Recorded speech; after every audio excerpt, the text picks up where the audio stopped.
Salut! Aujourd'hui, je voudrais vous présenter quelqu'un. Je suis avec Lou. Salut Lou! Salut l'abeille! Donc Lou est une lanceuse du club des Lames Normandes à Ouistreham. Et donc elle va vous parler un peu de sa pratique du lancer de couteau et vous prouver que le lancer de couteau n'est pas réservé aux hommes et que les femmes peuvent également faire des performances de haut vol.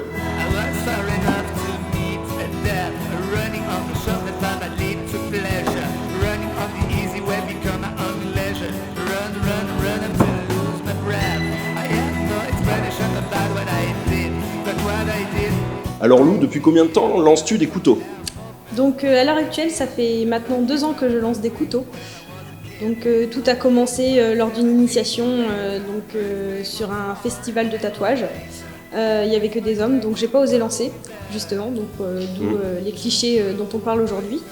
Et en fait, j'ai attendu que tout le monde parte pour pouvoir demander à l'initiateur d'essayer, parce que je n'osais pas. Et depuis ce jour-là, tu t'es allé au club, tu t'es inscrit et tu t'as commencé à t'entraîner. Oui, c'est ça. Donc dès la semaine suivante, en fait, j'ai été le dimanche au club essayer lors d'une session d'entraînement. Et là, ça a été le coup de cœur. J'ai beaucoup galéré au couteau au départ. J'ai vraiment mis beaucoup de temps avant de planter un couteau, de mémoire 3 mois je crois. Donc ça n'a pas été évident.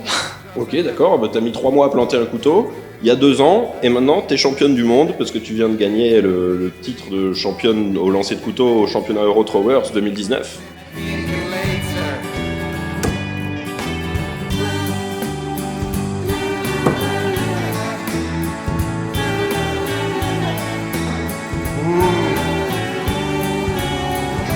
Est-ce que le lancer de couteau, tu as l'impression que ça demande de la force? Non, pas spécialement, c'est surtout de la technique. Vraiment beaucoup de technique au niveau de la gestion des rotations en fait, que le couteau va faire. Mais en soi, c'est vraiment pas de la force en fait. C'est vraiment un mouvement de bras, accompagner le couteau, vraiment déployer le bras, mais ça demande pas spécialement de la force. Ok, donc une très bonne chose. Donc mesdames, ça ne demande pas de force. D'ailleurs, regardez, Lou et moi, on a des physiques pas très musclés de prime abord et on est lanceurs de couteau. Donc il n'y a pas besoin d'être des grosses brutes.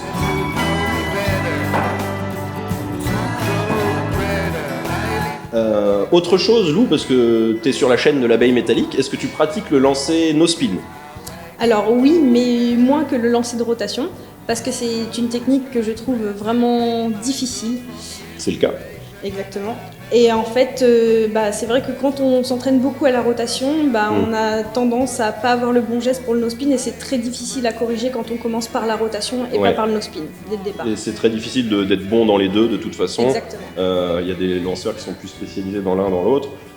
Il y a quelques lanceurs qui sont bons dans les deux, mais en général, les meilleurs, ils font vraiment que l'un ou que l'autre. Peut-être que tu seras la première championne du monde de no spin. Non, on a une lanceuse qui est en pleine montée en France. Oui, en Alsace, exact. Tiffany, je l'ai vu, elle lance qu'en no spin.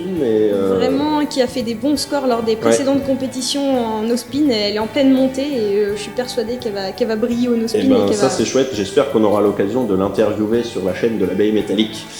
Lou, merci beaucoup. Je te souhaite de réitérer ta place de championne du monde l'an prochain. Merci, j'espère aussi.